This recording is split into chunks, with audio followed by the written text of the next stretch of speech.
رہا تھا.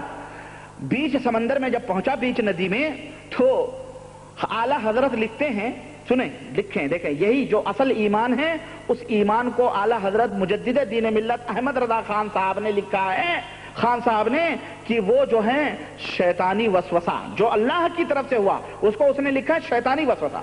اس کے دل میں شیطان نے وسوسہ ڈالا اور اس نے یا جنید کہنے کے بجائے اس نے یا اللہ کہہ دیا.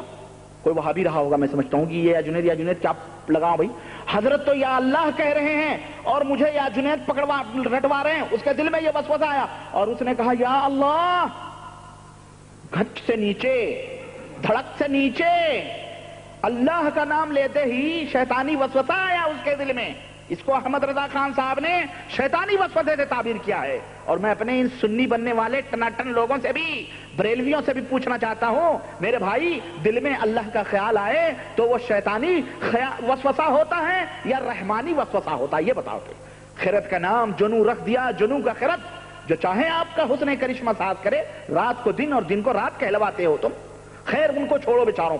جنید بغدادی کا تعارف میں بتا رہا ہوں کہ یہ وہ جنید بغدادی ہیں کہ کہنے لگے کہ یا جنید کہتا. اس نے یا اللہ کہا, نیچے چلا گیا. تو حضرت نے پھر پکڑ کے اٹھایا, کہا ظالم ابھی تک تو جنید تک نہیں پہنچا تو اللہ تک کیسے پہنچ پائے گا. اس لیے وسیلے سے کام چلاؤ. وہ حضرت جنید کا واقعہ. اب آپ بتائیں کہ یہ عقیدہ کیا ہمارے صحابہ نے یا ہمارے نبی جناب محمد رسول اللہ صلی اللہ علیہ وسلم نے اپنی امت کو بتلایا ہے؟ چلیں ایک واقعہ میں اللہ کے نبی کی ایک حدیث بیان کر دیتا ہوں. آئی ہے بات تو اسی موقع پہ تاکہ آپ کی سمجھ میں آ جائے.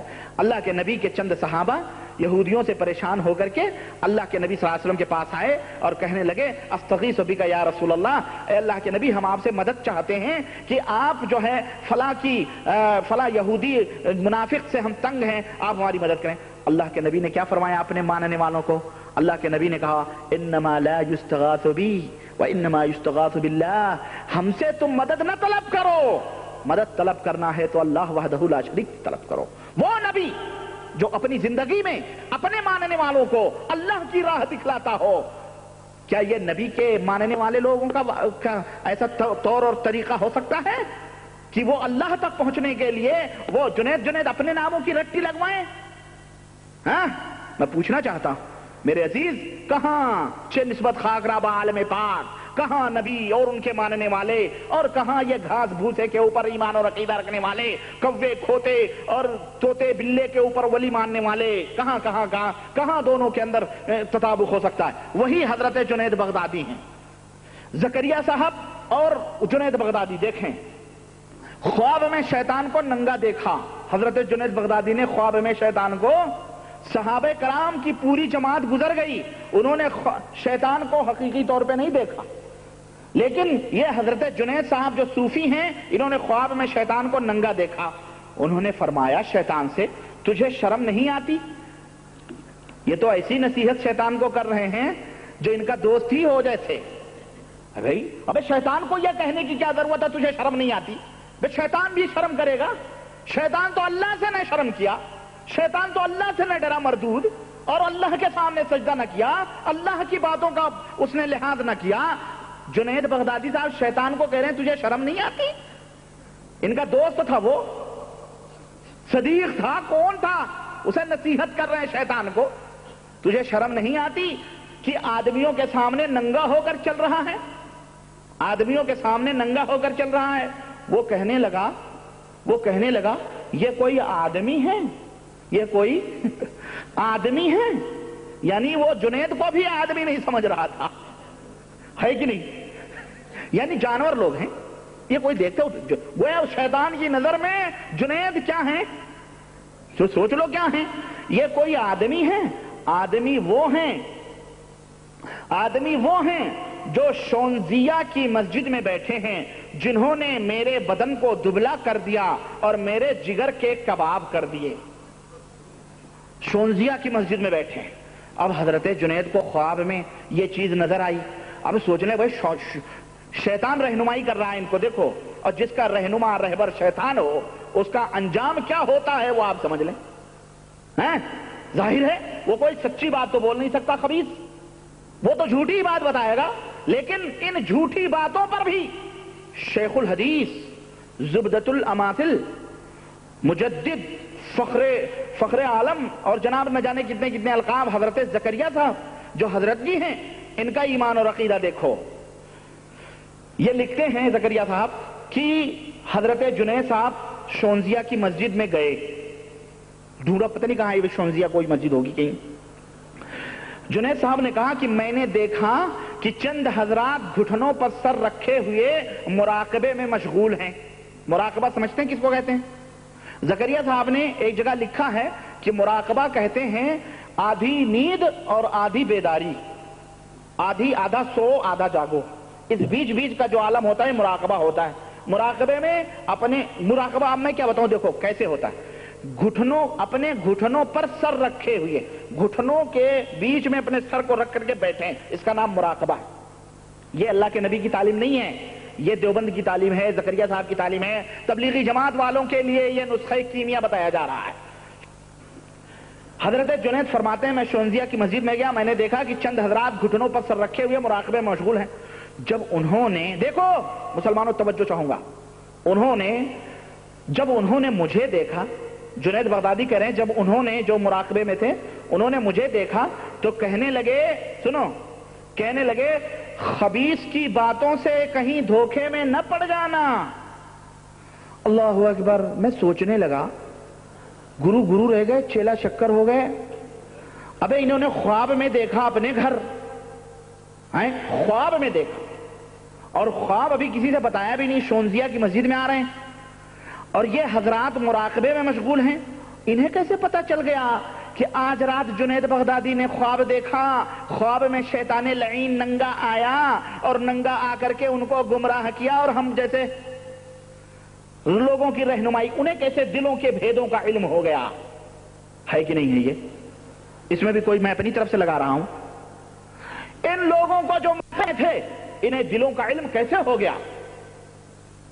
جنید نے خواب دیکھا، انہیں کیسے پتا چلا کہ شیطان نے خواب دکھایا ہے اور شیطان کو خواب میں ننگا دیکھا انہوں نے، اور شیطان نے انہیں ہمارے جیسے شیطانوں کے پاس بھیجا ہے. یہ شیطان ہی تھے، کیونکہ شیطان کا ایک دوسرے سے لنک ہوتا ہے، شیطان کا ایک دوسرے سے تعلق ہوتا ہے. نہ یہ تعلیم نبی کی، نہ یہ رہنمائی نبی کی، نہ یہ لوگ نبی کی تعلیم کے اوپر عمل کرنے والے. نبی نے ایسی کوئی تعلیم نہیں دی ہے جس میں آپ نے اللہ کی عبادت اس طرح سے کرنے کا حکم دیا ہو کہ اپنے گھٹنوں کے بیچ میں اپنے سروں کو رکھ کر کے اور تم اللہ کی عبادت کرو. ایسی کوئی تعلیم نبی رحمت نہیں تھی. یہ شیطانی تعلیم ہے، یہ صوفیوں کی تعلیم ہے، اور یہ شیطان لوگ تھے جو ایک دوسرے سے ان کا لنک تھا، ان کا تعلق تھا. اور زکریا صاحب نے ان شیطانی چکروں میں خود بھی مشغول اور پوری جماعت تبلیغ کو بھی اور پوری امت مسلمہ کو بھی لاگ لپیٹ کر کے داخل کرنا چاہتے ہیں. مسلمانوں تم سوچو، خود سوچو، خود غور کرو. انہوں نے کہا، ایک بزرگ اور ہیں، انہوں نے کہا مسوحی، یہ پتہ نہیں کون سے مسوحی تسوحی کون بزرگ ہیں، انہوں نے شیطان کو ننگا دیکھا. انہوں نے کہا تجھے آدمیوں کے درمیان اس طرح چلتے شرم نہیں آتی؟ کہنے لگا اللہ کی قسم یہ آدمی نہیں، اگر یہ آدمی ہوتے تو میں ان کے ساتھ اس طرح نہ کھیلتا جس طرح لڑکے گیند سے کھیلتے ہیں. سوچیں آپ، یہ بزرگان دین کا واقعہ کہہ رہے ہیں کہ صوفیہ کی جماعت کی طرف اشارہ کیا. یعنی شیطان نے کہا آدمی تو وہ ہیں جنہوں نے میرے بدن کو بیمار کر دیا. ہاں بیمار کر دیا. تو حضرت زکریا صاحب فرما رہے ہیں، اور شیطان نے صوفیوں کی جماعت کی طرف اشارہ کیا. یعنی وہی لوگ ہیں جن کی وجہ سے شیطان ڈرتا ہے. علماء ہیں، محدثین ہیں، یہ تمام لوگ ہیں، ان کا کوئی خوف شیطان کو نہیں ہے، بلکہ یہ جو مراقبہ کرنے والے لوگ ہیں اور جو اپنے گھٹنوں میں سر دے کر کے بیٹھنے والے لوگ ہیں، انہوں نے شیطان کو پریشان کیا ہوا ہے. یہ کہہ کر کے پوری جماعت کو مراقبے کے اندر ڈھکیلا ہوا ہے جناب زکریا اور الیاس اور ان کی پوری ذریت دیوبند نے. میرے عزیز، میرے بھائی آگے آئیں. پتا چلا کہ صوفیہ جو ہے شیطان کی نگاہ میں بہت محترم ہوتے ہیں، ہے نہیں؟ شیطان کی نگاہ میں صوفیہ بہت محترم ہوتے ہیں، مگر جنید بغدادی ان میں سے نہیں تھے، کیونکہ وہ محترموں کے سامنے ننگا نہیں گھومتا ہے، غیر محترموں کے سامنے ننگا ہوتا ہے جو آدمی نہیں ہے. یعنی جنید کی کوئی اہمیت نہیں تھی. اور اس سے یہ بھی معلوم ہوا، خیر ابھی جو میں نے آپ کو بتلایا، اب آپ دیکھیں کہ آگے بڑھتے ہیں ہم تھوڑا، ایک اور واقعہ صوفیاء کرام اور درس و تدریس کا ذرا سا میں آپ کو بتاؤں۔ صفحہ 68 آپ کھولیں، تبلیغی نصاب فضائل ذکر صفحہ 68 کے اندر کہتے ہیں حضرت زکریا صاحب کہ صوفیاء اور عارفین اسی کلمے کا اہتمام فرماتے ہیں اور سارے اذکار پر اس کو ترجیح دیتے ہیں۔ چنانچہ کہتے ہیں کہ سید علی بن میمون مغربی کا قصہ مشہور ہے کہ جب شیخ علوان حموی جو ایک متبحر عالم اور مفتی اور مدرس تھے سید صاحب کی خدمت میں حاضر ہوئے، سید علی بن میمون کی خدمت میں حاضر ہوئے اور سید صاحب کی ان پر خصوصی توجہ ہوئی، سید صاحب کی ان کے اوپر خصوصی توجہ ہوئی تو ان کو سارے مشاغل درس تدریس فتویٰ وغیرہ سے سید صاحب نے روک دیا، نہ تم درس دو نہ تم فتویٰ لکھو، کچھ بھی، سب کچھ مت کرو، کیا کرو؟ اور سارا وقت کہا کہ ذکر میں مشغول ہو، حق ہو ذکر میں۔ بیچارے مدرس کو، متبحر عالم کو، فتویٰ لکھنے والے کو، مفتی کو حق ہو میں لگا دیا۔ عوام کا تو کام ہی اعتراض اور گالیاں دینا ہے، یہ سب لکھ رہے ہیں زکریا صاحب، یعنی یہ جو حقو تم کر رہے ہو عوام گالیاں دے گی۔ ایسے کام کرنے والوں کو عوام گالیاں نہیں دیتی زکریا صاحب، تبلیغی جماعت والوں کو بتا دو ایسے کام کرنے والوں کو عوام بیچاری گالیاں نہیں دیتی، عوام ان کے تلوے چاٹتی ہے، جیسا آج ڈھونگیوں کے تلوے چاٹتی ہے، تو ایسے لوگوں کو گالیاں عوام کیوں دے گی؟ اور اگر ہم لوگوں کو تم عوام کہتے ہو تو تم کل انعام ہو، چوپایوں جیسے ہو، جنہیں بل ہم اضل، بلکہ ان سے بھی بدتر ہو، تمہیں علم نہیں ہے۔ ہم قرآن و سنت کے حاملین ہیں الحمدللہ، ہم متبع قرآن و سنت ہیں، ان صوفی کے چپڑے چپڑوں میں نہیں آنے والے لوگ ہیں، شیطانوں کے دھوکوں میں نہیں ہم آنے والے لوگ ہیں۔ سنو، کہتے ہیں مشغول کر دیا، عوام کا تو کام ہی اعتراض اور گالیاں دینا ہے۔ لوگوں نے بڑا شور مچایا کہ شیخ کے منافع سے دنیا کو محروم کر دیا، شیخ کو ضائع کر دیا وغیرہ وغیرہ۔ کچھ دنوں بعد سید صاحب کو معلوم ہوا کہ شیخ کسی وقت کلام اللہ کی تلاوت کرتے ہیں۔ سید میمون علی کو معلوم ہوا کہ یہ مدرس جو تھے شیخ الحدیث اور حضرت یہ قرآن کریم کی بھی تلاوت کرتے ہیں۔ سید صاحب نے اس کو بھی منع کر دیا، لو قرآن بھی مت پڑھو، یہ تعلیم ہے صوفیوں کی۔ سنو، ذکر کر رہے ہو تو قرآن کیوں پڑھ رہے ہو بھائی؟ قرآن ذکر نہیں ہے۔ زکریا صاحب سے پوچھا یہ کون سی حدیث فہمی ہے، یہ کون سی قرآن فہمی ہے جو آپ نے یہ واقعہ لکھا ہے؟ خیر آگے چلتے ہیں، کہہ رہے ہیں کہ کلام اللہ سے بھی منع کر دیا کہ اس کی تلاوت مت کرو۔ سید صاحب نے اس کو بھی منع کر دیا، تو پھر تو پوچھنا ہی کیا۔ سید صاحب پر زندیقی اور بددینی کا الزام لگنے لگا، لیکن چند ہی دن کے بعد شیخ پر ذکر کا اثر ہو گیا۔ تبلیغی جماعت والوں کے لیے بہترین فارمولہ ہے اور یہی زکریا صاحب بتا رہے ہیں، نہ قرآن نہ حدیث نہ تلاوت نہ کچھ ذکر کرو تو فائدہ کیا ہوگا؟ کہہ رہے ہیں شیخ صاحب پر ذکر کا اثر ہو گیا اور دل رنگ گیا، تو سید صاحب نے فرمایا اب تلاوت شروع کرو۔ کلام پاک جو کھولا تو ہر لفظ پر وہ علوم و معارف کھلے کہ پوچھنا ہی کیا ہے۔ سید صاحب نے فرمایا کہ میں نے خدا نخواستہ تلاوت کو منع نہیں کیا تھا، بلکہ اس چیز کو پیدا کرنا چاہتا تھا۔ گویا ذکر کرنے سے، حق ہو کرنے سے قرآن اور سنت کے اندر علوم و معارف پیدا ہوتے ہیں۔ تبلیغی جماعت کے والو، اب تمہیں قرآن اور حدیث کی ضرورت نہیں ہے، پہلے تم ذکروں میں لگو، چلوں میں لگو، یہی کرو خلاص، پھر دیکھیں گے تمہارے پتنی پون صدی ہو گئی ابھی تک علوم و معارف تو ہمیں نہیں سمجھ میں آ رہے کوئی بھی۔ کسی نے بھی عالم نے علوم و معارف کے دریا نہیں بہائے، اگر بہانے والوں نے بانین جماعت نے بہائے ہیں علوم و معارف کے دریا تو ایسے علم گلم خرافات شیطانی واقعات یہی علوم و معارف ہے نعوذ باللہ۔ اگر ایسے ذکر کرنے سے یہی علوم و معارف کے دریا اور چشم پھوٹتے ہیں تو اللہ کی پناہ ہم ایسے توبہ کرتے ہیں ایسے علوم و معارف سے اور ایسے ذکر سے نعوذ باللہ۔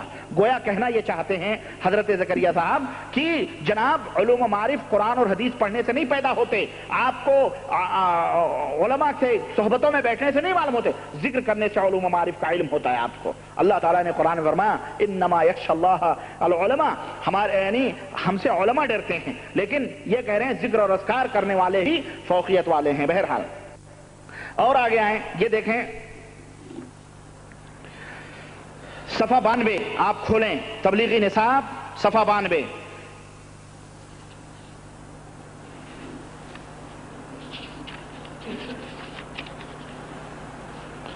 نہیں بلکہ آپ جو ہے ایک بات بڑی سچی کہی ہے زکریا صاحب نے، ان جھوٹ کے پلندوں میں ایک بڑی بہترین بات بول میں بتاؤں کون سی بات ہے؟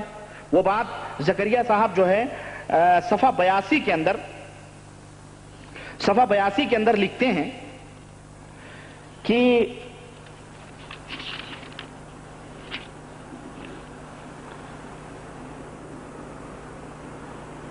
نبی اکرم صلی اللہ علیہ وسلم کا ارشاد ہے کہ جو شخص کسی بدعتی کی تعظیم کرتا ہے وہ اسلام کے منہدم کرنے پر یعنی اسلام کے ڈھانے پر اعانت کرتا ہے یعنی مدد کرتا ہے۔ بہت سی احادیث میں آیا ہے کہ آخری زمانے میں دجال، مکار، کذاب پیدا ہوں گے جو ایسی حدیثیں تم کو سنائیں گے جو نہ تم نے سنی ہوں گی، ایسا نہ ہو کہ وہ تم کو گمراہ کریں اور فتنے میں ڈال دیں۔ بڑی سچی بات کہی ہے زکریا صاحب نے، ہے کہ نہیں؟ حقیقی بات ہے۔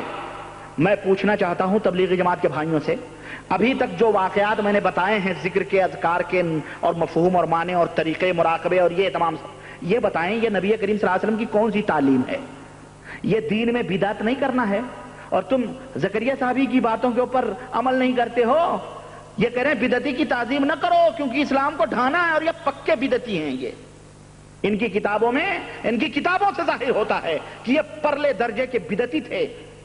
انہوں نے بدعت کو فروغ دیا ہے، ایسے ایسے عبادت کے طریقے اور ذکر کے طریقے بنائے ہیں کہ حق ہو کرو، ضربیں لگاؤ، یہ سب کیا ہے؟ یہ سنت ہے؟ بتاؤ مسلمانوں، سنت ہے یہ سراسر تعلیم نبی کے خلاف تعلیمات ہیں، یہ بدعت ہیں، کھلی ہوئی گمراہیاں ہیں۔ اور زکریا صاحب سچی بات کہہ رہے ہیں، جو بدعتی کی تعظیم کرے وہ کیا ہے؟ وہ اسلام کو ڈھاتا ہے۔ اور ایسے ایسے لوگ پیدا ہوں گے جو ایسی ایسی حدیثیں بیان کریں گے جو نہ تم نے سنی ہوں گی نہ تمہارے باپ داداؤں نے، وہ رجل مکار ہوں گے، کذاب ہوں گے۔ اس حدیث کی روشنی میں یہ حدیث خود حضرت کے اوپر صادق آتی ہے۔ کیوں؟ اس لیے کہ یہ ایسی ایسی روایتیں بیان کرتے ہیں کہ اللہ کی پناہ ابھی میں بتاؤں گا، اور بھی روایتیں آپ کو بتاؤں گا۔ بہرحال حضرت فرماتے ہیں کہ جانتے ہو اخلاص کیسے پیدا ہوتا ہے دلوں کے اندر؟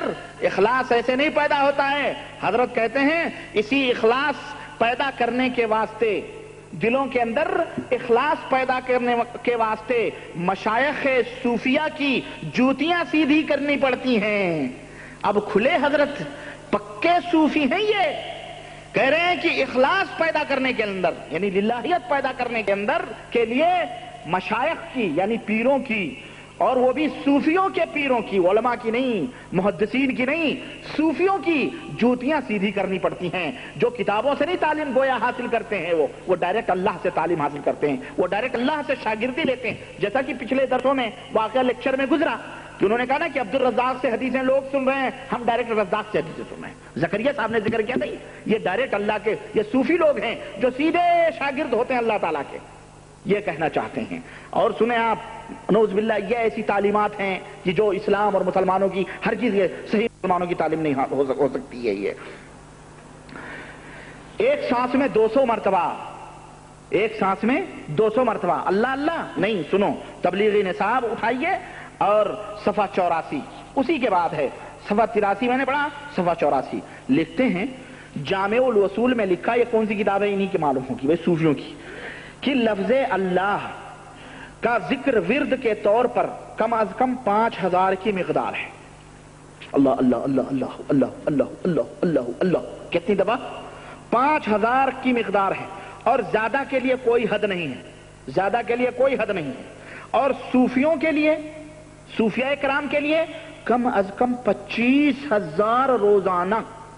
اللہ اللہ اللہ اللہ اللہ، 25000 کتنے؟ روزانہ۔ اور لا الہ الا اللہ کی مقدار کے متعلق لکھا ہے کہ کم از کم 5000 روزانہ ہو۔ کتنی دفعہ؟ 5000 روزانہ ہو۔ اور یہ مقداریں مشائخ سلوک کی تجویز کے موافق، مشائخ سلوک کون ہے معلوم؟ ارے ایسے ایسے لفظ ہیں جو بیچارے تبلیغی جماعت بھی چکرا جاتے ہوں گے یار، یہ تو کوئی قرآن کا لفظ ہوگا۔ یہ سلوک، سلوک سلگا اسلوک میں چلنا، یعنی جو اللہ کی راہ میں چلتے ہیں۔ اللہ کی راہ میں بولے تو جو اللہ کے طرف چلتے ہیں، چشتیہ، قادریہ، نقشبندیہ، سہروردیہ، تیجانیہ، رفاعیہ، بردیہ، یہ سلوک ہیں، یہ کیا ہیں؟ جیسے مذہب بنائے ہوئے نا، حنفیہ، مالکیہ، شافعیہ، حنبلیہ اور ظاہریہ اور داؤدیہ اور فلانیہ، یہ بہریہ، یہ قادیانیہ، یہ رافضیہ، یہ شیعیہ، یہ جو مذاہب ہیں، ایسے ہی سلوک میں بھی یہ چشتیہ، یہ قادریہ، یہ نقشبندیہ، یہ سہروردیہ، یہ تیجانیہ، یہ بدویہ، یہ فلانیہ، یہ رفاعیہ، اس طرح سے بنایا ہوا۔ تو جو مشائخ سلوک ہیں، یعنی ان کے جو سرغنے لیڈر لوگ ہیں، ہے نا، یا ان کے جو خلیفہ بنے ہوئے بیٹھے ہیں، ہے نا، یہ لوگ کم و بیش کر سکتے ہیں جیسا چاہیں، جس کو تعلیم دیں۔ میرا مقصود، لکھتے ہیں، میرا مقصود حضرت عیسیٰ علی نبینا علیہ الصلوۃ والسلام کی تائید میں مشائخ کا انداز بیان کرنا ہے۔ نعوذ باللہ، عیسیٰ علیہ السلام، یعنی عیسیٰ علیہ السلام بھی یہی کرتے تھے جیسے انداز میں مشائخ کا انداز بیان کرنا ہے۔ ایک شخص کے لیے روزانہ کی مقداریں کم از کم یہ بتائی گئی ہیں۔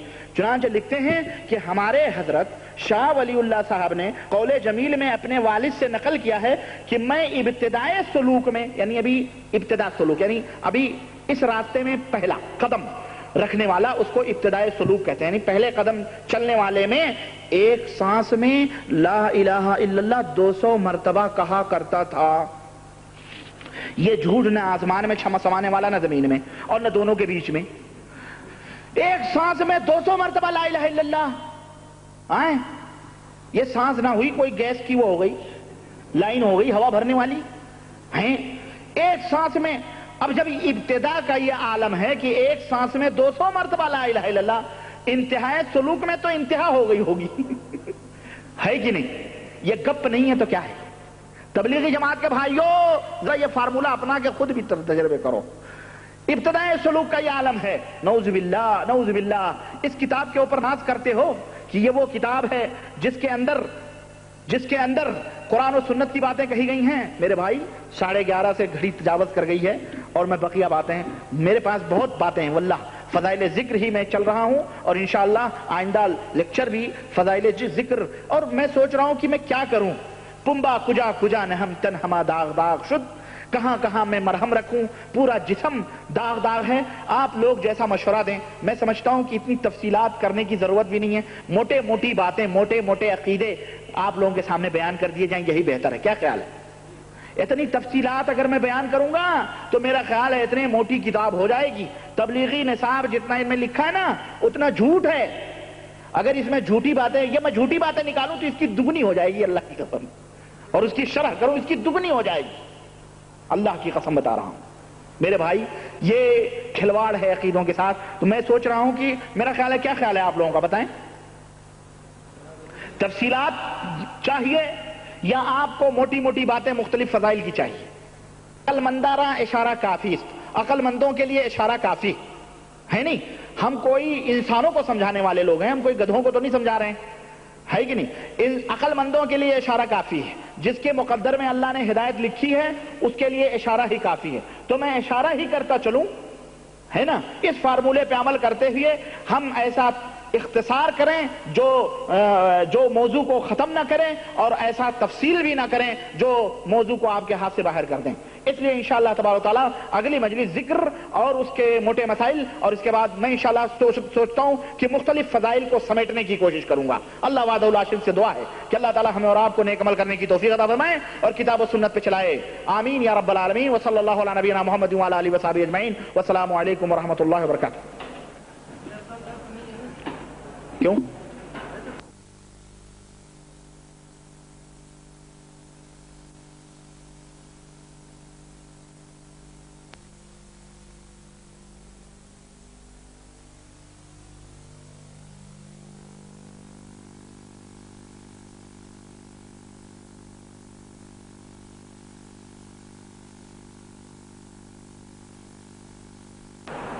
السلام علیکم ورحمۃ اللہ وبرکاتہ۔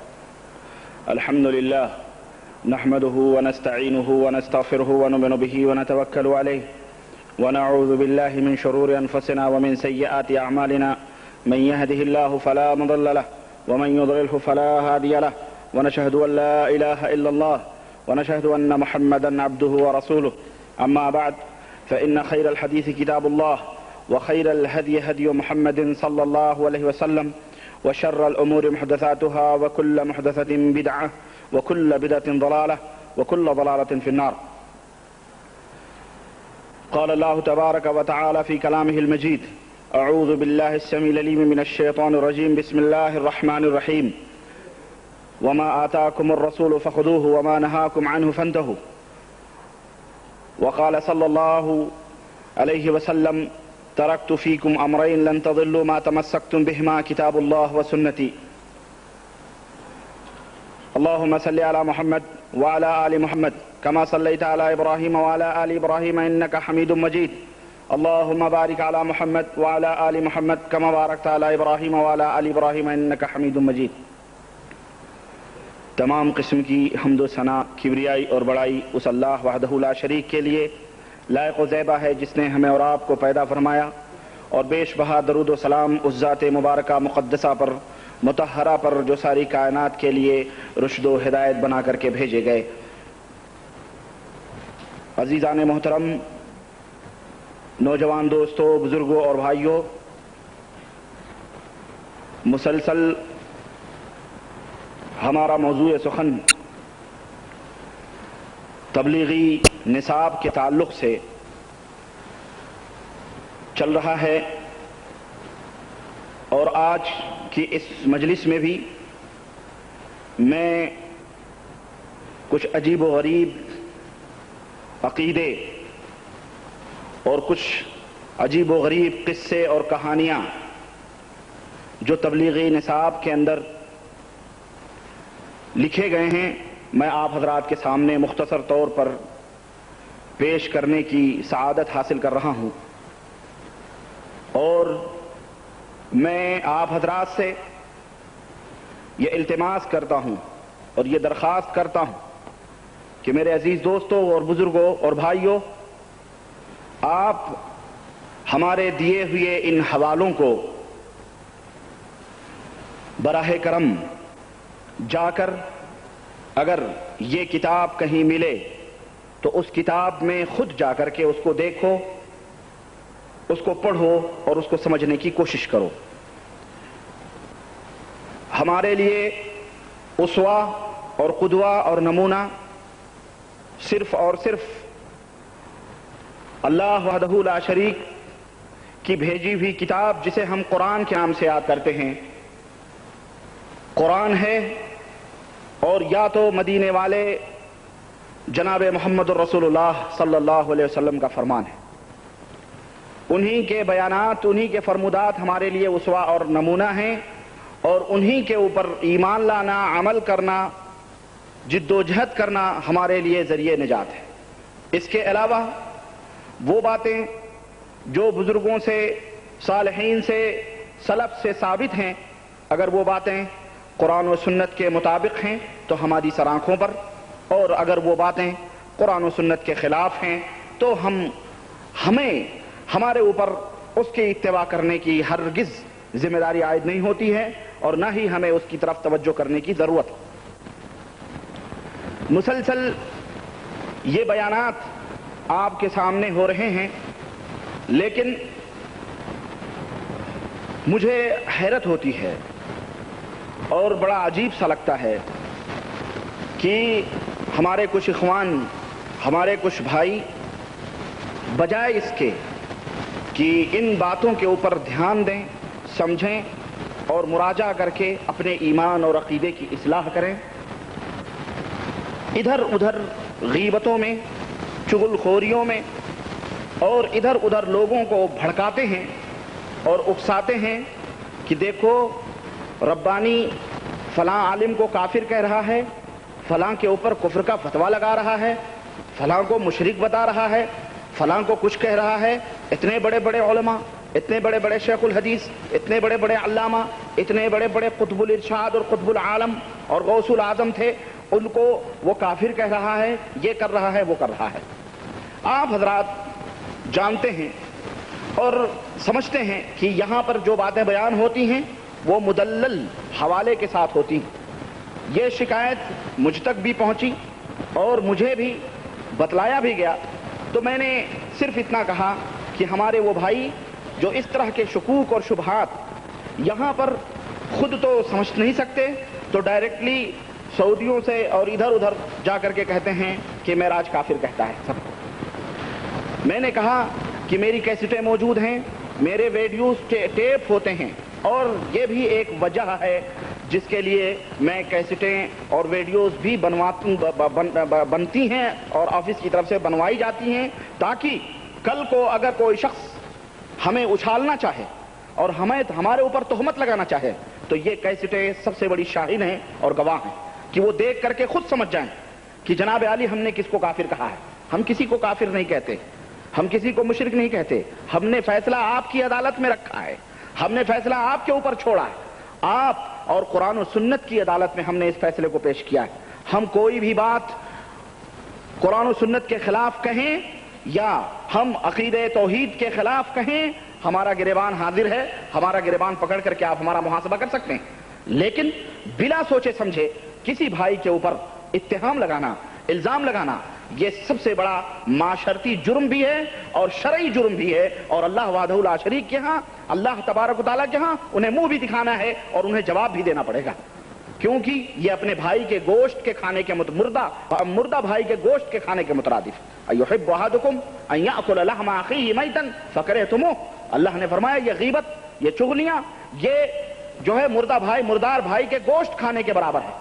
جس کو جرأت ہے، ہمت ہے، وہ سامنے آئے، بات کرے، کتاب میرے ذمے، حوالے میرے ذمے، کتابیں موجود ہیں، ایک نہیں دسیوں مکتبات کی پرنٹ، دسیوں پریس کی پرنٹ میرے پاس موجود ہے، اور یہ میں نے خریدی نہیں ہے اور نہ ہی میرے پاس موجود تھی، بلکہ آپ ہی لوگوں میں سے جن بھائیوں نے ان کتابوں میں بتلائے ہوئے حوالوں کو دیکھا، ان کتابوں کو جب دیکھا انہوں نے اور پڑھا تو ان کے رونگٹے تھرا گئے اور انہیں لا کے یہ کتابیں میرے حوالے کر دیں اور کہا کہ ان کتابوں سے ہم پناہ مانگتے ہیں۔ ہمارے لیے اللہ کا کلام قرآن کریم اور محمد الرسول اللہ صلی اللہ علیہ وسلم کی احادیث ہی کافی۔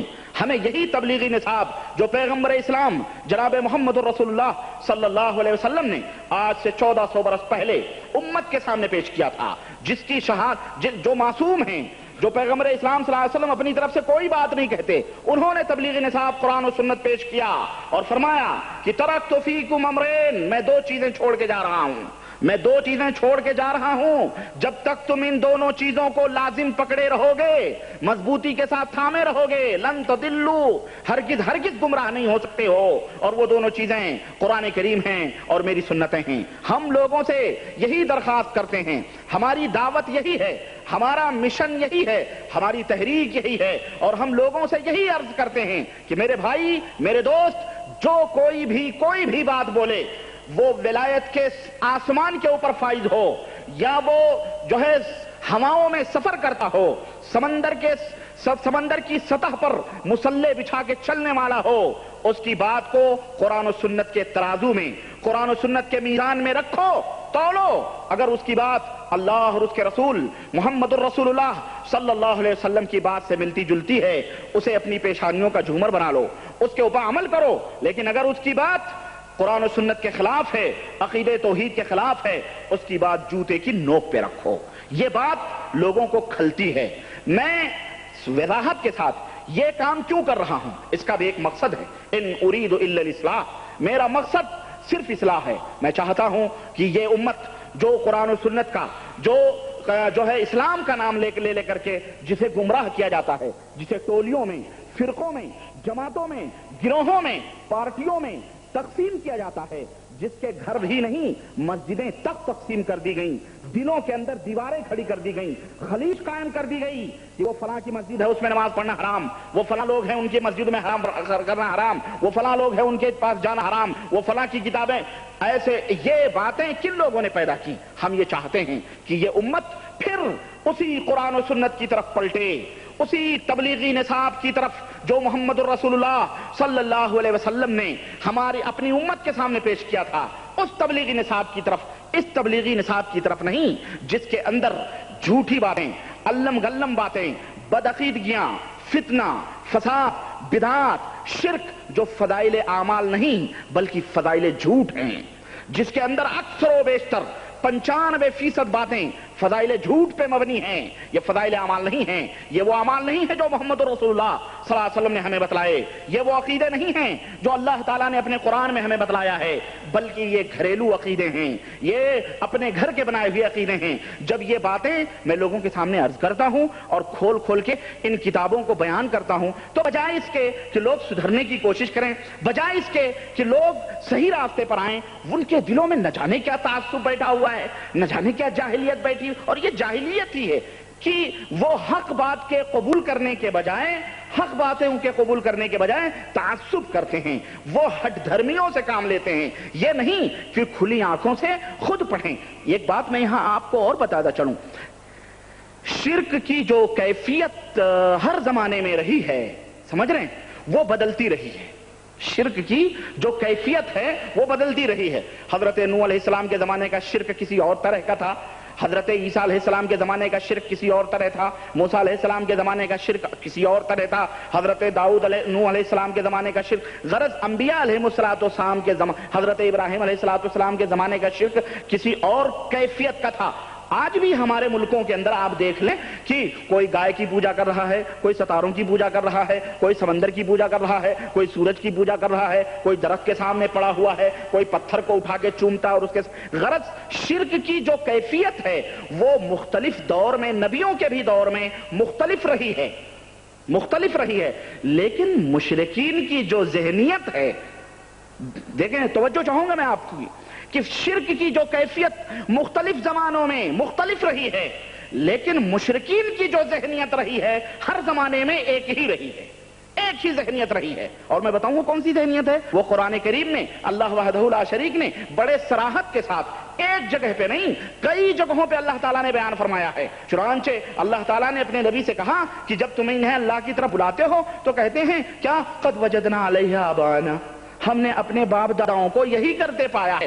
چاہے جس نبی کے دور کی بات اٹھا لو آپ، ہر دور میں مشرکین کا یہی کہنا رہا ہے، یہی کہتے رہے ہیں، ارے بڑے بڑے لوگ کر رہے ہیں اس لیے ہم بھی کر رہے ہیں، ہمارے باپ دادا کرتے آ رہے ہیں اس لیے ہم بھی یہی کر رہے ہیں۔ آج بھی جو اسلام کا نام لیتے ہیں، جو کلمہ لا الہ الا اللہ پڑھتے ہیں، لیکن اس کے باوجود بھی شرک کرتے ہیں اور کھلم کھلا شرک کرتے ہیں، قبروں کی پرستش کر رہے ہوں، تازیوں کی پوجا کر رہے ہوں، شدوں کے سامنے جھکے ہوئے ہوں، چوکوں کی پرستش کر رہے ہوں، یا مداروں کے پیچھے چل رہے ہوں، کچھ بھی کر رہے ہوں، المہم جہاں نشانات پوج رہے ہوں، ان سے کہو کہ یہ کیا کر رہے ہو، یہ تعزیے بنانا شرک ہے، قبروں کے اوپر جھکنا شرک ہے، یہ نیاز فاتحے یہ حرام ہیں، یہ بدعات ہیں، یہ تمام سب چیزیں غلط ہیں، یہ قرآن و سنت سے ثابت نہیں ہے۔ تو وہ کیا کہتے ہیں، ارے ہمارے باپ دادے کرتے آ رہے ہیں اس لیے ہم بھی یہی کرتے آ رہے ہیں۔ وہی جواب ابراہیم کے دور میں بھی دیا گیا علیہ السلام، وہی جواب نوح علیہ السلام کے بھی دور میں دیا گیا کہ جب نوح علیہ السلام نے کہا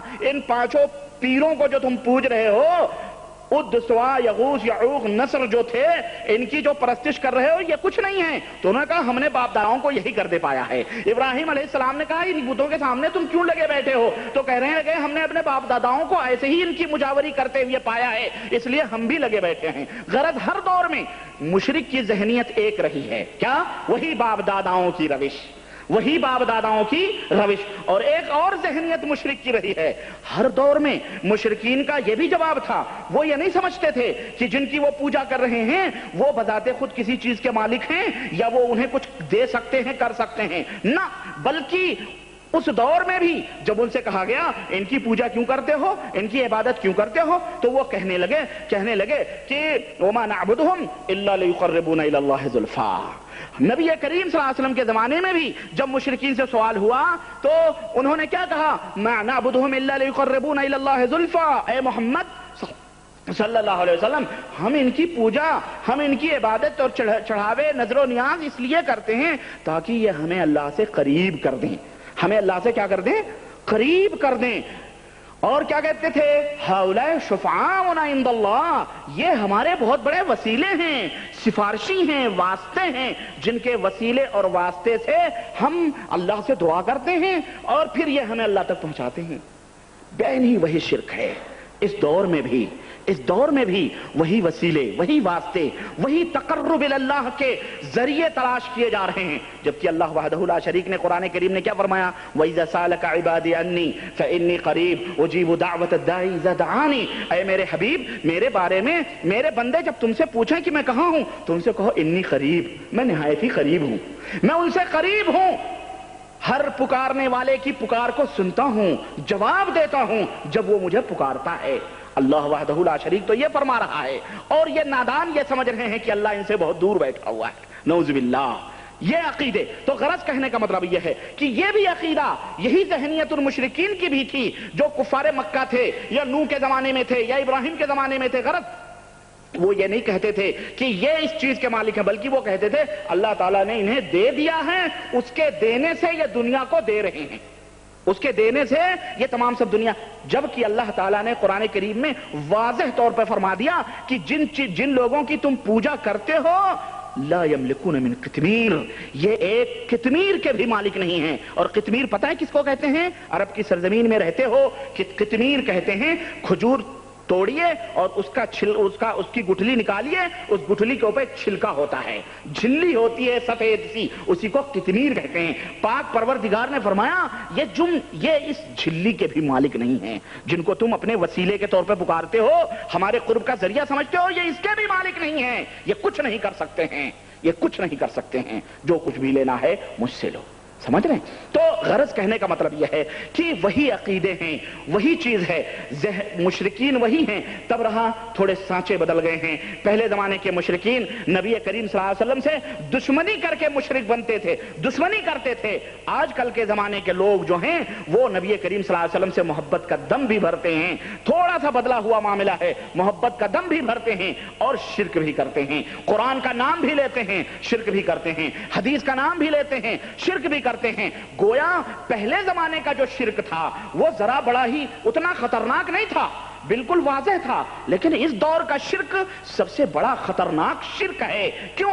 اس لیے کہ یہاں پر وہاں پر کھلم کھلا سب کچھ سامنے تھا، اور یہاں سب کچھ پردے میں کیا جا رہا ہے، صاف چھپتے بھی نہیں، سامنے آتے بھی نہیں، صاف چھپتے بھی نہیں، سامنے آتے بھی نہیں۔ کیسا پردہ ہے کہ چلمن سے لگے بیٹھے ہیں، کیسا پردہ ہے کہ چلمن سے لگے بیٹھے ہیں۔ تو آج کل کے جو مشرکین ہیں کھل کے سامنے نہیں آ رہے ہیں، پردے کی آڑ میں سارے شکار ہو رہے ہیں تاکہ کوئی ان کے اوپر کچھ کہہ نہ سکے، طنز نہ کر سکے۔ میرے عزیز، اب میں وہ پردہ جب اٹھا رہا ہوں، جب میں پردہ وہ کھول رہا ہوں اور آپ کے سامنے وہ مکروہ اور بھیانک چہرے دکھا رہا ہوں تو لوگوں کو تشویش ہوتی ہے۔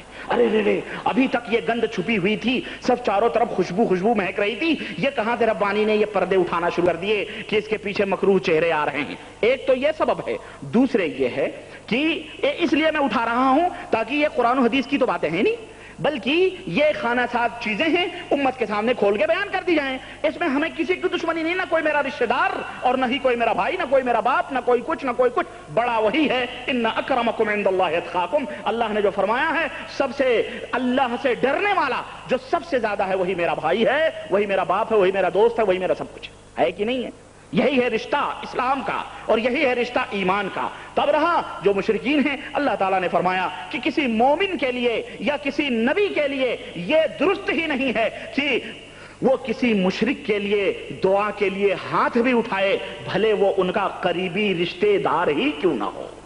گویا مومن دنیا کے کسی بھی گوشے میں رہتا ہے، اس کے علاقے ایک دوسرے سے اس کا تعلق رہتا ہے، خون سے بھی بڑھ کے اس کا رشتہ ہوتا ہے، خون سے بھی بڑھ کے اس کا رشتہ ہوتا ہے۔ اور اس کی مثال صحابہ کرام رضوان اللہ علیہم اجمعین میں موجود تھی۔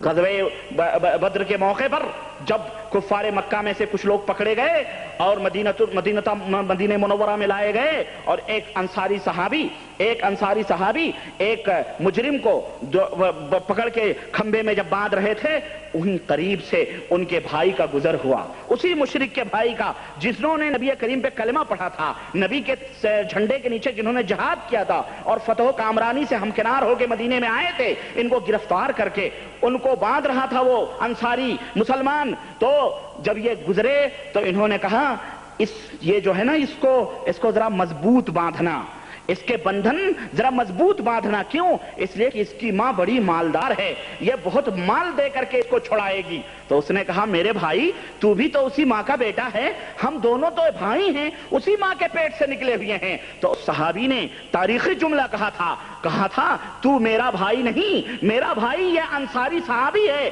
جو تجھے باندھ رہا ہے, جو ہمارے ایمان کا بھائی ہے, ہمارے اسلام کا بھائی ہے. تو میرا بھائی کہاں سے؟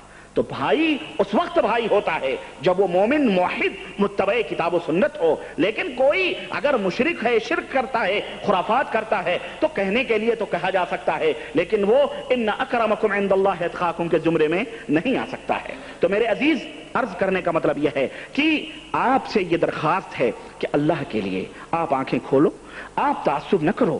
کوئی حضرت جی, کوئی شیخ جی, کوئی پیر جی, کوئی بابا جی, کوئی گدی نشین جی آپ کی خبر میں نہیں جائیں گے. اللہ کی قسم آپ کی خبر میں نہیں جائیں گے. جب فرشتے آپ سے پوچھیں گے, سوال جواب کریں, تو وہ نہیں آئیں گے جواب دینے کے لیے. اس وقت اگر شرک کی آلائشوں سے آپ لپٹے ہوئے ہوں گے, اللہ کی قسم اس وقت کوئی نہیں آپ کو بچانے کے لیے آئے گا. یہاں جو کہتے ہیں نا, ہمارے ایک ہاٹکو میں ایک لڑکا ابھی 2-3 دن پہلے ہمارے پاس آئے, وہ باتیں کرنے لگے. انہوں نے کہا کہ ربانی صاحب ایسا ہے, ایسا ہے, ایسا ہے, ہم نے آپ کی کیسے اللہ نے ہمیں ہدایت دی. بہرحال وہ اپنے گاؤں کی نظام آباد کے ہیں, انہوں نے ذکر کرنا شروع کیا. بولے کہ ہمارے گھر میں ہمارے پیر کی باقاعدہ تصویر ہے, اور ہمارا پیٹ جب درد کرتا تھا تو ہماری اماں نمک دیتی تھی اور کہتی تھی وہاں لے جا کے رکھو, اور کھڑے ہو کر کے کہو کہ جو ہے تھوڑی دیر رکھو تصویر کے پاس, تھوڑی دیر رکھو, اور اس کے بعد وہ نمک اٹھا کے کھا لو, تمہارے پیٹ کا درد شروع ہو جائے, کیونکہ بابا دعا کر دیں گے. ہم نے کہا یہ مسلمان کے گھر میں؟ بولے جی ہاں, ہمارے گھر میں یہ ہوا ہے اور ہو رہا ہے, آج تک ہو رہا ہے. مجھے بچہ سمجھ کے میری بات کے اوپر کوئی توجہ نہیں دیتا ہے. اور اس نے بتایا کہ پھر میرے باپ جو ہے تبلیغی جماعت کے ہو گئے, اور جب تبلیغی جماعت میں جانے لگے, اب میں ان کے پاس خط لکھتا ہوں, کیسٹیں لکھتا ہوں, تو وہ کہتے ہیں کہ اس کی اپنے ہمارے چھوٹے چھوٹے بھائیوں کو کہتے ہیں اس کی باتوں میں نہیں آنا, وہ پاگل ہو گیا ہے. اس کی باتوں میں نہیں آنا, وہ پاگل ہو گیا, وہ یوں ہی اول فول بکتا ہے. سوچیے آپ, نبی کریم صلی اللہ علیہ وسلم کو بھی پاگل کہا گیا تھا کہ نہیں کہا گیا تھا اسی توحید کی دعوت پہ؟ میں حیران ہو جاتا ہوں جب میں یہ کتاب پڑھتا ہوں, تبلیغی نصاب یا فضائل اعمال, میں حیران ہو گیا کہ اس میں فضائل نماز ہے, فضائل تبلیغ ہے, فضائل قرآن ہے, فضائل درود ہے, فضائل رمضان ہے, فضائل ذکر, کہیں فضائل توحید کا ذکر نہیں ہے, کہیں فضائل توحید کا ذکر نہیں ہے. میں حیران ہو گیا. لیکن پھر میرے دل نے جواب دیا کہ ربانی اس کے اندر بہت بڑا نقطہ پوشیدہ ہے. کیوں معلوم ہے؟ اس لیے کہ جب تم انبیاء علیہم السلام کی دعوت لے کے کھڑے ہوگے نا, جو ہر نبی کی دعوت رہی ہے, آدم سے لے کر ہمارے نبی جناب محمد الرسول اللہ صلی اللہ علیہ وسلم تک, ہر نبی کی ایک دعوت رہی ہے, لا الہ الا اللہ. ہر نبی کی یہی دعوت رہی ہے, اور اکثر و بیشتر نبیوں نے اس کے لیے پتھر کھائے, پاگل کہلائے گئے, دیوانہ کہلائے گئے, آروں سے چروائے گئے. ان کو ان کے ہمارے نبی کے سروں کے اوپر اونٹ کی اوجھڑیاں تک ڈالی گئیں, لہو لہان کیے گئے, آزمائشوں میں ہوئے. حضرت جی اگر توحید کا ذکر کرتے نا تو پھر یہ علم گلم واقعات کہاں جاتے؟ حضرت مسئلہ یہ ہے, کیوں اس میں جو ایمان شکن عقیدے بیان کیے گئے ہیں, حضرت جی توحید کے فضائل میں یہ کہاں بیان کر پاتے؟ اس لیے میں آپ کو بتاؤں, آج ہندوستان ہو, پاکستان ہو, بنگلہ دیش ہو, دنیا ہو, کسی بھی گوشے میں تم نماز کی تبلیغ کرو گے, اللہ کی قسم تمہیں تب متقی پرہیزگار سمجھا جائے گا, تمہیں کوئی کچھ نہیں کہے گا. کہے گا بھائی چلو نماز پڑھنے کے لیے, ہاں ہاں بھائی, کوئی مسلمان انکار نہیں کر سکتا ہے, کوئی تمہیں کچھ نہیں کہے گا. حج کی بات کرو گے تمہیں کوئی کچھ نہیں کہے گا, زکات کی بات کرو گے, صدقات کی بات کرو گے, تمہیں کوئی کچھ نہیں کہے گا, ذکر و اذکار کی بات کرو گے, تمہیں کوئی کچھ نہیں کہے گا, قرآن کی فضائل بیان کرو گے, دشمن کی بھی پیشانیوں پہ بل نہیں آئیں گے, نماز کی طرف بلاؤ گے, کافر تمہیں کچھ نہیں کہہ سکتا, کوئی بھی تمہیں کچھ نہیں کہہ سکتا. یہ جتنے بھی تبلیغی, یہ جتنے بھی چیزیں حکایات صحابہ بیان کرو گے, قرآن کے فضائل بیان کرو گے, تبلیغ کے فضائل بیان کرو گے, رمضان کے فضائل بیان کرو گے, ہر ایک کہے گا بھائی یہ اس کے اپنے دین کا مسئلہ ہے, جانے دو. لیکن جہاں تم نے توحید کے مسئلے کو چھیڑا, وہاں تم کو دنیا چھوڑے گی نہیں, سارے دشمن ہو جائیں گے. کفار بھی دشمن ہوں گے, غیر مسلم بھی دشمن ہوں گے, یہودی بھی دشمن ہوگا, کرسچن بھی دشمن ہوگا, زردشتی بھی دشمن ہوگا, بدھسٹ بھی دشمن ہوگا, یہاں تک کہ تمہارا اپنا کلمہ لا الہ الا اللہ پڑھنے والا کلمہ گو مشرک بھی تمہارا جانی دشمن ہو جائے گا. اسی لیے جتنی بھی تحریکیں ہیں, جتنی بھی جماعتیں جو صبح شام ہمارے ملکوں میں بنتی ہیں, ذرا ان کو پوچھو کہ ان کے ہاں کبھی توحید بیان ہوتی ہے؟ اگر ان کے ہاں اگر توحید بیان ہو نا، ان کے ہاں اگر توحید کی باتیں بیان کی جائیں تو آج ہمارے ملکوں میں مشرکین کی اور بدعتیوں کی کثرت نہ ہو، لوگ سدھرنے کے اوپر آ جائیں، لیکن لوگ نہیں چاہتے۔ کیوں؟ اس لیے کہ اپنی اپنی سیٹیں، اپنی اپنی گدیاں، اپنی اپنی شیخیت، اپنے اپنے خانقاہیت، اپنے اپنے نظر نذرانے سب کو پیارے ہیں، سب کو پیارے ہیں۔ ہم ہی نہ جانے کہاں سے باولے نکلے، ہم ہی نہ جانے کہاں سے مجنوں پاگل نکلے کہ ہم توحید کا سودا لیے دنیا کے سامنے توحید کی باتیں بیان کر رہے ہیں، عقیدے کی اصلاح کی فکر کر رہے ہیں، جس کی وجہ سے گالیاں بھی سہ رہے ہیں، جوتے بھی سہ رہے ہیں، اور رشتے ناتے بھی کٹ رہے ہیں، سب کچھ کٹ رہے ہیں۔ تو میرے بھائی، یہ نبیوں کی دعوت ہے، توحید کی دعوت۔ بعد میں نماز، روزے، حج، زکات کے مرحلے آتے ہیں، پہلے عقیدہ درست ہونا چاہیے، ہے کہ نہیں حقیقت یہ؟ تو ذرا توحید کی بات کر کے دیکھو، تب دیکھیں منہ میں کتنی بدتیسی ہے تمہارے، تب دیکھیں تمہارے پیچھے کون آتا ہے۔ توحید کی بات نہیں ہوتی ہے، سارے نماز پڑھو تو کوئی نہیں بولے گا بھائی، کوئی تعارض نہیں کرے گا۔ حکومت بھی تمہیں باقاعدہ ایڈوانس دے گی، اور حکومتیں دیتی ہیں باقاعدہ، اسی لیے چھوڑی گئی ہیں کہ انہیں توحید کے امور سے اور توحید کی باتوں سے ان کو جو ہے بیگانہ رکھا جائے، ان کو جو ہے بیدار نہ کیا جائے، ورنہ اگر توحید کی دولت ان کے سینوں میں آ گئی تو پھر دنیا باقی نہیں رہے گی، پھر دنیا کے اندر ایک انقلاب پیدا ہوگا۔ غرض آئیے چھوڑیے، میرے کہنے کا مطلب یہ ہے کہ میرے عزیز، ہم جو یہ کر رہے ہیں، ایک تو مقصد یہ ہے کہ اس کتاب کے اندر جو کھلے ہوئے بھیانک عقائد ہیں، ہمارا کوئی بھائی، کوئی بند، کوئی رشتہ دار، کوئی پیر، کوئی ولی، کوئی جہید، کوئی عالم، کوئی استاد جو محترم ہے، جو اللہ سے ڈرتا ہے، وہ ہمارا بھائی، ہمارا پیر، ہمارا مرشد، ہمارا سب کچھ ہے۔ لیکن جن کے اندر بدعقیدگیاں ہیں، ہم انہیں اپنے قریب بھی پھٹکنے نہیں دیتے ہیں، اور امت کے اندر اگر یہ کتابیں اس طرح کی پھیلائی جائیں گی تو ہم جیسے لوگ اس دنیا کے اندر پیدا ہوتے رہیں گے، جو اپنی موت اور حیات کو اپنی ہتھیلیوں پہ رکھے دنیا کے سامنے، لوگوں کے سامنے حق کو بیان کرتے رہیں گے، واضح کرتے رہیں گے، چاہے اس کے لیے ان کی جان بھی چلی جائے۔ یہ ہماری تاریخ رہی ہے، یہ ہمارا سلسلہ رہا ہے، اور انشاءاللہ تبارک تعالیٰ یہ ہمارا مشن ہے۔ ہم اس لیے بیان کر رہے ہیں تاکہ تمہاری جماعتوں کے اوپر زد آئے نہ آئے، ہمیں اس کی کوئی پرواہ نہیں۔ ہم تمہاری جماعتوں میں جانے سے کسی کو نہیں روکتے، ہم روکتے ہیں تو ان خطرناک عقائد سے روکتے ہیں، ان بھیانک فاسد برے عقائد سے روکنا چاہتے ہیں کہ لوگوں، تبلیغی جماعت کے لوگوں، تم قرآن و سنت کے درس دو، اللہ کی قسم ہم تمہیں اپنے گلے سے لگا لیں گے۔ خدا کے لیے یہ عقیدے امت کے اندر نہ پھیلانے کی کوشش کرو، تم اٹھو اور کتاب و سنت کی دعوت لوگوں کے اندر دو۔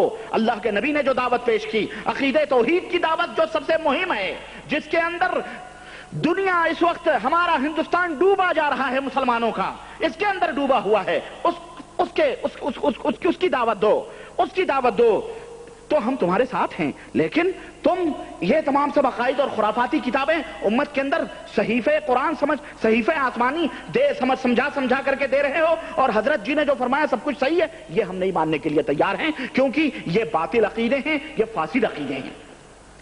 اور دوسری وجہ یہ ہے کہ ہمارے کچھ تبلیغی بھائی ایسے بھی ہیں جو بیچارے وہ جانتے بھی نہیں کہ اس کتاب کے اندر کیا لکھا ہے، اس لیے ضرورت پڑی کہ ان کو بھی بتلایا جائے۔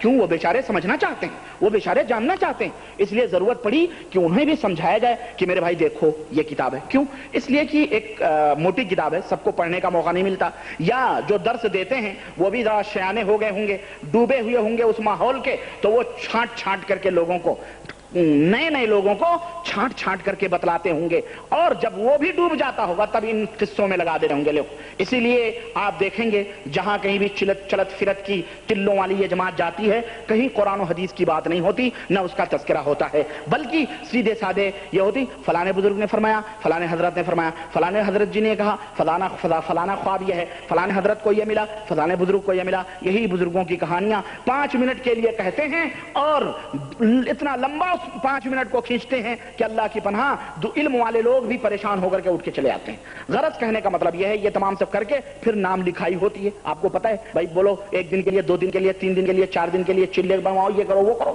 بہرحال یہی سب ہوتا ہے۔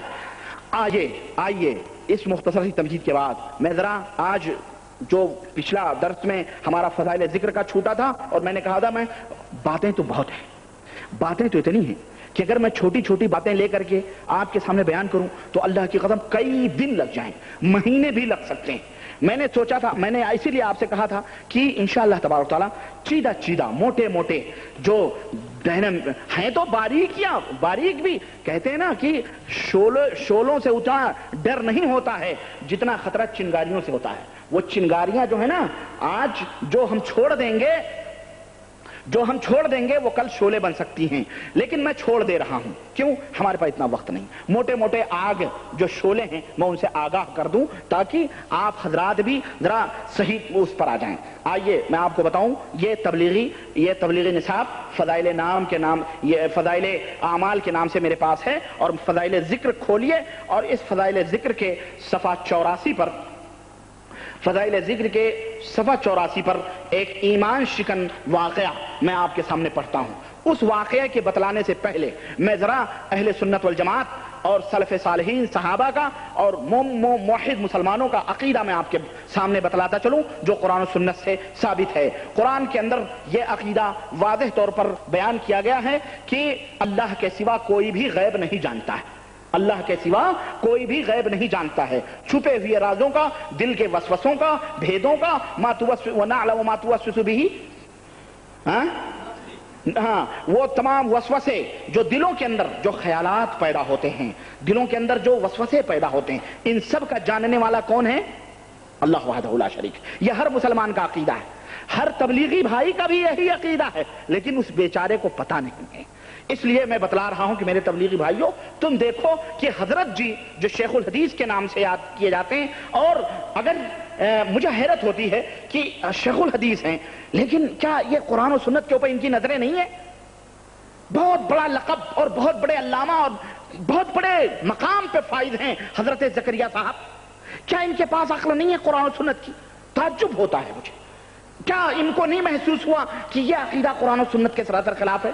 آئیے، قرآن کا عقیدہ یہ ہے کہ اللہ کے سوا کوئی بھی غیب نہیں جانتا ہے.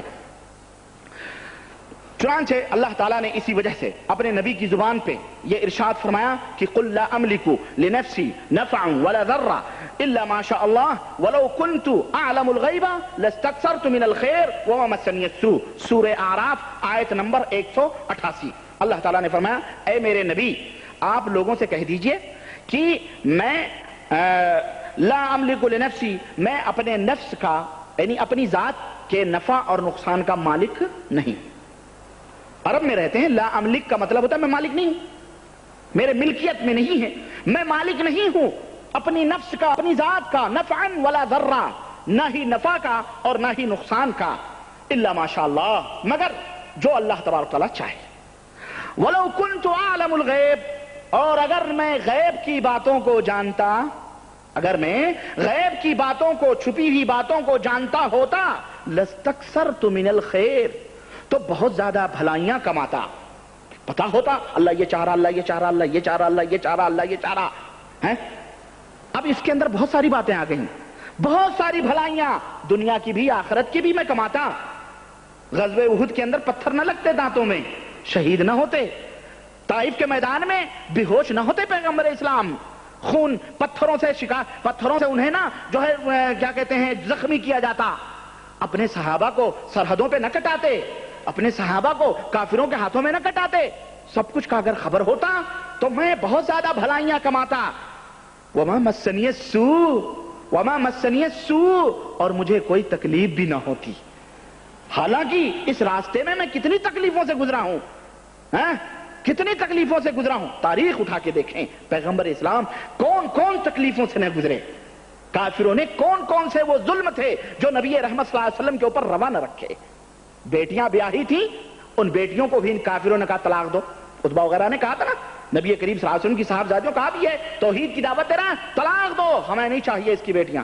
2 جوان بیٹیاں اس طرح حالت میں مکے کے اندر نبی رحمت صلی اللہ علیہ وسلم کے سر پہ آ کے بیٹھ گئیں. اگر حضور صلی اللہ علیہ وسلم غیب جانتے، پتا ہوتا سب کچھ.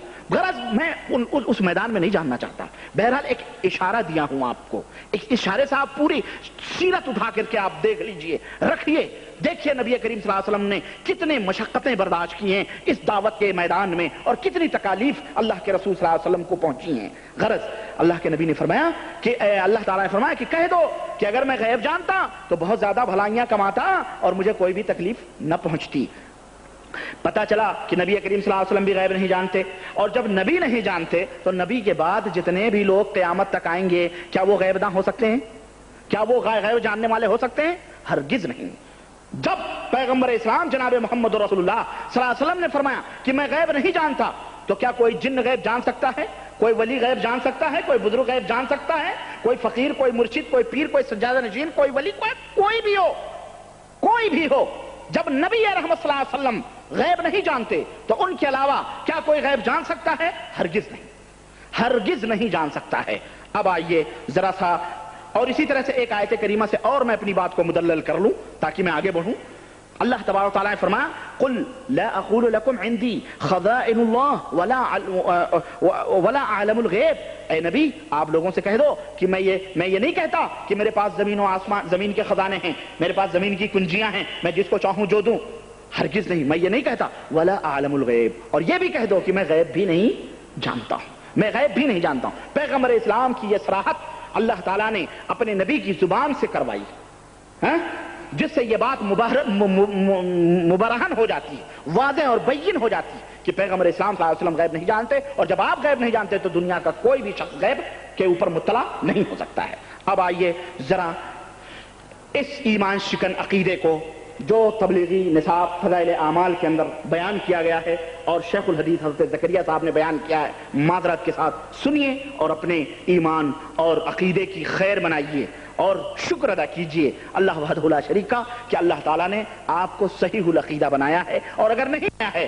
تو توبہ کیجئے اور کہیے کہ ہم قرآن و سنت کے اوپر ایمان لاتے ہیں، ہم ان قصے اور کہانیوں کے اوپر اور ان جھوٹے افسانوں کے اوپر یقین نہیں رکھتے۔ سنیے، حضرت زکریا صاحب کہتے ہیں کہ شیخ ابو یزید قرطبی فرماتے ہیں کہ میں نے یہ سنا، اس لفظ کے اوپر توجہ چاہوں گا، میں نے یہ سنا کہ جو شخص 70,000 مرتبہ لا الہ الا اللہ پڑھے اس کو دوزخ کی آگ سے نجات ملے۔ اب سوال یہ پیدا ہوتا ہے انہوں نے کہاں سے سنا؟ کس نے کہا؟ اللہ نے کہا؟ ہرگز نہیں۔ رسول نے کہا؟ ہرگز نہیں۔ دعویٰ ہے کہیں بھی پورے احادیث کے ذخیرے پلٹ کے ڈالیے، ضعیف سے ضعیف حدیثیں بھی پلٹ ڈالیے، گڑھی سے گڑھی روایتیں بھی پلٹ ڈالیے، ہم صحیح کی بات نہیں کرتے، حسن اور مقبول کی بھی بات نہیں کرتے، ہم کہتے ہیں تم اس بات کے اوپر کوئی گڑھی ہوئی روایت بھی پیش کر دو، ہرگز نہیں موجود ہے، ہرگز نہیں موجود ہے۔ آئیے آگے بڑھتے ہیں، یہ ذہن میں رکھیے، سنا، میں نے یہ خبر سن کر ایک نصاب یعنی 70,000 کی تعداد اپنی بیوی کے لیے بھی پڑھا، اپنے لیے بھی پڑھا، اور 70,000 جو ایک نصاب ہوتا ہے، جیسے